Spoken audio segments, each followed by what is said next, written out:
ನಮಸ್ಕಾರ ಸ್ನೇಹಿತರೆ, ಸುದ್ದಿಯಾನಕ್ಕೆ ಸ್ವಾಗತ. ರಾಜ್ಯ, ದೇಶ, ವಿದೇಶ, ಸಿನಿಮಾ, ಕ್ರೀಡೆ, ವೈರಲ್ ಸೇರಿದಂತೆ ಹಲವು ಸುದ್ದಿಗಳ ಬಗ್ಗೆ ಕ್ವಿಕ್ ಆಗಿ ತಿಳಿಸ್ಕೊಡ್ತೇವೆ. ನಾನು ಕಿಶೋರ್ ಕೆವಿ. ಕೇರಳದಲ್ಲಿ ಆನೆ ದಾಳಿಯಿಂದ ಮೃತಪಟ್ಟ ವ್ಯಕ್ತಿಗೆ ಕರ್ನಾಟಕದಿಂದ ಪರಿಹಾರ ನೀಡಲಾಗಿದ್ದು, ಇದು ವಿಪಕ್ಷ ನಾಯಕರ ಆಕ್ರೋಶಕ್ಕೆ ಕಾರಣವಾಗಿದೆ. ವಯನಾಡಿನಲ್ಲಿ ರೈತನನ್ನು ಕೊಂದಿದ್ದಂತಹ ಆನೆ ಕರ್ನಾಟಕದಿಂದ ಬಂದಿದೆ ಅಂತ ಅಲ್ಲಿನ ಅರಣ್ಯ ಸಚಿವರು ಆರೋಪಿಸಿದರು. ಇದರ ಬೆನ್ನಲ್ಲೇ ವಯನಾಡು ಸಂಸದ ರಾಹುಲ್ ಗಾಂಧಿ ವಯನಾಡಿಗೆ ಭೇಟಿ ನೀಡಿ ಕುಟುಂಬಸ್ಥರಿಗೆ ಸಾಂತ್ವನ ಕೂಡ ಹೇಳಿದರು. ಬಳಿಕ ರಾಹುಲ್ ಗಾಂಧಿ ಕರ್ನಾಟಕ ಸರ್ಕಾರದಿಂದ ಮೃತನ ಕುಟುಂಬಕ್ಕೆ ಪರಿಹಾರ ನೀಡುವಂತೆ ಸೂಚನೆ ನೀಡಲಾಗಿದೆಯಂತೆ. ಹೀಗಾಗಿ ಕರ್ನಾಟಕ ಸರ್ಕಾರ 15 ಲಕ್ಷ ರೂಪಾಯಿಗಳನ್ನು ಪರಿಹಾರವಾಗಿ ಘೋಷಿಸಿದೆ. ಇದೇ ಮೊದಲ ಬಾರಿಗೆ ಬೇರೆ ರಾಜ್ಯದಲ್ಲಿ ಮೃತಪಟ್ಟ ವ್ಯಕ್ತಿಗೆ ಈ ರೀತಿ ಪರಿಹಾರ ನೀಡಲಾಗ್ತಾ ಇದೆ. ರಾಹುಲ್ ಗಾಂಧಿಯನ್ನ ಮೆಚ್ಚಿಸೋಕೆ ಕಾಂಗ್ರೆಸ್ ಸರ್ಕಾರ ಈ ನಿರ್ಧಾರ ಕೈಗೊಂಡಿದೆ ಅಂತ ಬಿಜೆಪಿ ಸೇರಿದಂತೆ ರಾಜ್ಯದ ಜನ ಕಿಡಿಕಾರಿದ್ದಾರೆ. ಯಲ್ಲಾಪುರ ವಿಧಾನಸಭಾ ಕ್ಷೇತ್ರದ ಶಾಸಕ ಶಿವರಾಮ್ ಹೆಬ್ಬಾರ್ ಮತ್ತು ಯಶವಂತಪುರ ಶಾಸಕ ಎಸ್ ಟಿ ಸೋಮಶೇಖರ್ ಕಾಂಗ್ರೆಸ್ ಸೇರ್ಪಡೆ ಬಗ್ಗೆ ಚರ್ಚೆ ನಡೆಯುತ್ತಲೇ ಇದೆ.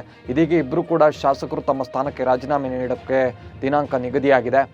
ಇತ್ತೀಚೆಗೆ ಆಪ್ತರ ಜೊತೆಗೆ ಸಮಾಲೋಚನೆ ಮಾಡಿ ರಾಜೀನಾಮೆ ನಿರ್ಧಾರಕ್ಕೆ ಬಂದಿದ್ದಾರೆ. ಲೋಕಸಭೆ ಚುನಾವಣೆಗೂ ಮುನ್ನವೇ ಪಕ್ಷ ಬಿಡೋಕೆ ತೀರ್ಮಾನಿಸಿದ್ದು, ಲೋಕಸಭೆ ಚುನಾವಣೆ ನೀತಿ ಸಂಹಿತೆ ಜಾರಿಯಾದ ಕೂಡಲೇ ಇಬ್ಬರು ಶಾಸಕರು ರಾಜೀನಾಮೆ ನೀಡುವ ಸಾಧ್ಯತೆ ಇದೆ. ಕಾಂಗ್ರೆಸ್ ಪಕ್ಷದಿಂದಲೂ ಸಹ ನೀವು ಪಕ್ಷ ಸೇರುವುದಾದರೆ ಲೋಕಸಭೆ ಚುನಾವಣೆಗೆ ಮುಂಚಿತವಾಗಿಯೇ ಸೇರಬೇಕು ಅಂತ ಇಬ್ಬರು ಶಾಸಕರಿಗೂ ಒತ್ತಡ ಬಂದಿದೆ ಎನ್ನಲಾಗಿದೆ. ಮಾಜಿ ಸಚಿವ ಎಂಪಿ ರೇಣುಕಾಚಾರ್ಯ ಅಸ್ವಸ್ಥರಾಗಿದ್ದು ಆಸ್ಪತ್ರೆಗೆ ದಾಖಲಾಗಿದ್ದಾರೆ.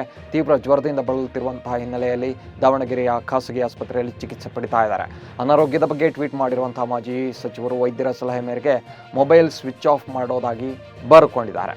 ಬೆಂಗಳೂರಿನ ಕೋರ್ಟ್ ಕಸ್ಟಡಿಯಲ್ಲಿದ್ದಂತಹ ದಿವಂಗತ ಜಯಲಲಿತಾರ ಆಭರಣಗಳು ತಮಿಳುನಾಡಿಗೆ ಮರಳೋಕೆ ಮುಹೂರ್ತ ನಿಗದಿಯಾಗಿದೆ. ಬೆಂಗಳೂರಿನ ವಿಶೇಷ ಕೋರ್ಟ್ 6 ಟ್ರಂಕ್ಗಳೊಂದಿಗೆ ಬೆಂಗಳೂರಿಗೆ ಬರುವಂತೆ ತಮಿಳುನಾಡಿನ ಅಧಿಕಾರಿಗಳಿಗೆ ಸೂಚನೆ ನೀಡಿದೆ. ಮಾರ್ಚ್ 6 ಮತ್ತು 7ರಂದು ತಮಿಳುನಾಡು ಸರ್ಕಾರಕ್ಕೆ ಒಡವೆ ಹಸ್ತಾಂತರ ಮಾಡೋಕ್ಕೆ ತೀರ್ಮಾನಿಸಲಾಗಿದೆ. ಒಡವೆ ಮತ್ತಿತರ ಜಯಲಲಿತಾರ ವಸ್ತುಗಳನ್ನು ಒಯ್ಯೋಕೆ 6 ಟ್ರಂಕ್ಗಳನ್ನು ತರಬೇಕು. ವಿಡಿಯೋಗ್ರಾಫರ್, ಫೋಟೋಗ್ರಾಫರ್ ಕರೆತರೋಕೆ ಸೂಚನೆ ನೀಡಿದೆ. ದೆಹಲಿಯಲ್ಲಿ ರೈತರು ನಡೆಸುತ್ತಿರುವಂತಹ ಹೋರಾಟ ದಿನದಿಂದ ದಿನಕ್ಕೆ ತೀವ್ರ ಸ್ವರೂಪ ಪಡುತ್ತಾ ಇದೆ. ದ್ವಿದಳ ಧಾನ್ಯಗಳು, ಮೆಕ್ಕೆಜೋಳ ಮತ್ತು ಹತ್ತಿಯನ್ನು ಸರ್ಕಾರಿ ಸಂಸ್ಥೆಗಳಿಂದ 5 ವರ್ಷಗಳವರೆಗೆ ಕನಿಷ್ಠ ಬೆಂಬಲ ಬೆಲೆಯಲ್ಲಿ ಖರೀದಿಸುವ ಕೇಂದ್ರದ ಪ್ರಸ್ತಾವನೆಯನ್ನು ರೈತರು ತಿರಸ್ಕರಿಸಿದ್ದಾರೆ. ಹಾಗೆಯೇ ಇದು ರೈತರ ವಿರುದ್ಧವಾಗಿದೆ ಅಂತ ಹೇಳಿದ್ದು ಬುಧವಾರ ರಾಷ್ಟ್ರ ರಾಜಧಾನಿಗೆ ಮೆರವಣಿಗೆ ನಡೆಸೋಕೆ ಮುಂದಾಗಿದ್ದಾರೆ. ವಿಪಕ್ಷಗಳ ಮೈತ್ರಿಕೂಟಕ್ಕೆ ಹೊಡೆತದ ಮೇಲೆ ಹೊಡೆತ ಬೀಳ್ತಾ ಇದೆ. ಈಗಾಗಲೇ ಕೆಲ ಪಕ್ಷಗಳು ಸ್ವತಂತ್ರವಾಗಿ ಸ್ಪರ್ಧಿಸೋಕೆ ಸಿದ್ಧವಾಗಿವೆ. ಈ ಪೈಕಿ ಕಾಂಗ್ರೆಸ್ಗೆ ತಿಳಿಸದೆ 16 ಅಭ್ಯರ್ಥಿಗಳನ್ನು ಪಟ್ಟಿಯನ್ನು ಬಿಡುಗಡೆ ಮಾಡಿದಂಥ ಸಮಾಜವಾದಿ ಪಾರ್ಟಿ ಮತ್ತೆ 11 ಅಭ್ಯರ್ಥಿಗಳ ಪಟ್ಟಿಯನ್ನು ಬಿಡುಗಡೆ ಮಾಡಿದೆ. ಕೊನೆಯ ಅವಕಾಶವಾಗಿ ಉತ್ತರ ಪ್ರದೇಶದಲ್ಲಿ ಕಾಂಗ್ರೆಸ್ಗೆ 17 ಸ್ಥಾನಗಳನ್ನು ನೀಡುವುದಾಗಿ ಘೋಷಿಸಿದೆ. ಇನ್ನು 2019ರಲ್ಲಿ ನಡೆದಂಥ ಲೋಕಸಭೆ ಚುನಾವಣೆಯಲ್ಲಿ ಕಾಂಗ್ರೆಸ್ ಪಕ್ಷ ದೇಶಾದ್ಯಂತ ಕೇವಲ 52 ಸ್ಥಾನಗಳನ್ನು ಮಾತ್ರ ಗೆದ್ದಿತ್ತು. ಯುಪಿಎ 80 ಸಂಸದ ಸ್ಥಾನಗಳ ಪೈಕಿ 1 ಸ್ಥಾನ ಮಾತ್ರ ಗೆದ್ದುಕೊಂಡಿತ್ತು. ಮೊಬೈಲ್ ಫೋನ್ಗಳ ಬಳಕೆ ಈಗಂತೂ ಸಾಮಾನ್ಯವಾಗಿದೆ. ಕಚೇರಿಗಳು, ದೇವಸ್ಥಾನಗಳು, ಕಾಲೇಜುಗಳು ಮತ್ತು ಶಾಲೆಗಳಲ್ಲಿ ಫೋನ್ ಬಳಸ್ತಾರೆ. ಆದರೆ ಇತ್ತೀಚಿನ ದಿನಗಳಲ್ಲಿ ಮಕ್ಕಳು ಕೂಡ ಫೋನ್ಗೆ ದಾಸರಾಗಿದ್ದಾರೆ. ಮಕ್ಕಳ ವಿದ್ಯಾಭ್ಯಾಸದ ಮೇಲೆ ಮೊಬೈಲ್ ಫೋನ್ ಪ್ರಭಾವ ಬೀರುತ್ತಾ ಇದೆ. ಇದೀಗ ಭಾರತೀಯ ಮೂಲದ ಬ್ರಿಟನ್ ಪ್ರಧಾನಿ ಋಷಿ ಸುನಕ್ ಅವರು ಮಕ್ಕಳ ಭವಿಷ್ಯದ ಮೇಲೆ ಪರಿಣಾಮ ಬೀರುವಂತಹ ಮಹತ್ವದ ನಿರ್ಧಾರ ಕೈಗೊಂಡಿದ್ದಾರೆ. ತರಗತಿ ಕೊಠಡಿಗಳಲ್ಲಿ ಶಾಂತಿಯುತ ವಾತಾವರಣ ನಿರ್ಮಿಸೋಕೆ ಮೊಬೈಲ್ ಫೋನ್ಗಳನ್ನು ನಿಷೇಧಿಸುವ ಮಹತ್ವದ ನಿರ್ಧಾರ ಕೈಗೊಂಡಿದ್ದಾರೆ. ಉತ್ತರ ಕೊರಿಯಾದ ಸರ್ವಾಧಿಕಾರಿ ಕಿಮ್ ಜಾಂಗ್ ಉನ್ಗೆ ರಷ್ಯಾ ಅಧ್ಯಕ್ಷ ವ್ಲಾದಿಮಿರ್ ಪುಟಿನ್ ವಿಶೇಷ ಉಡುಗೊರೆ ಕಳುಹಿಸಿದ್ದಾರೆ. ಕಿಮ್ ಅವರ ವೈಯಕ್ತಿಕ ಬಳಕೆಗಾಗಿ ರಷ್ಯಾದ ಕಾರನ್ನು ಗಿಫ್ಟ್ ನೀಡಿದ್ದಾರೆ. ಕಾರನ್ನು ರಷ್ಯಾದಲ್ಲೇ ಸಿದ್ಧಪಡಿಸಲಾಗಿದ್ದು ಹಲವು ವಿಶೇಷತೆಗಳನ್ನು ಕೂಡ ಹೊಂದಿದೆ.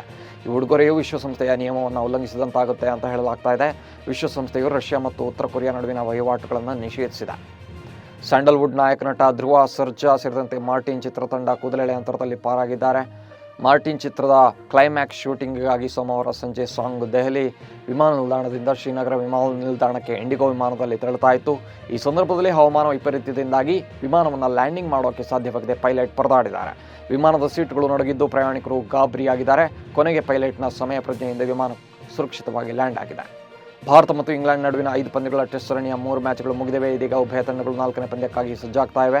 ಫೆಬ್ರವರಿ 23ರಿಂದ ಶುರುವಾಗಲಿರುವ ಈ ಪಂದ್ಯದಲ್ಲಿ ಟೀಮ್ ಇಂಡಿಯಾ ವೇಗಿ ಜಸ್ಪ್ರೀತ್ ಬುಮ್ರಾ ಆಡೋದಿಲ್ಲ. ಜಸ್ಪ್ರೀತ್ ಬುಮ್ರಾ ಹೊರಗಳಿದ್ರೆ ಅವರ ಸ್ಥಾನದಲ್ಲಿ ಕಣಕ್ಕಿಳಿಯುವವರು ಯಾರು ಅನ್ನೋ ಬಗ್ಗೆ ಚರ್ಚೆ ಶುರುವಾಗಿದೆ. ಗಾಯದ ಕಾರಣ ಮೊಹಮ್ಮದ್ ಶಮಿ ಕೂಡ ಸರಣಿಯಿಂದ ಹಿಂದೆ ಸರಿದಿದ್ದಾರೆ. ಹೀಗಾಗಿ ಬದ್ಲಿ ಬೌಲರ್ ಆಯ್ಕೆಯು ಟೀಮ್ ಇಂಡಿಯಾಗೆ ಪಾಲಿಗೆ ಒಂದು ಸವಾಲಾಗಿ ಪರಿಣಮಿಸಿದೆ. ಇನ್ನು ನೀವು ಸುದ್ದಿಯಾನ ಚಾನಲ್ನಲ್ಲಿ ಜಾಹೀರಾತು ನೀಡಬಹುದು. ಜಾಹೀರಾತು ನೀಡೋಕ್ಕೆ 9110295814 ನಂಬರ್ಗೆ ವಾಟ್ಸಪ್ ಮಾಡಿ. ನಿಮ್ಮ ಪ್ರೀತಿ ಪಾತ್ರರಿಗೆ ಶುಭ ಕೋರಿ. ನಮಸ್ಕಾರ.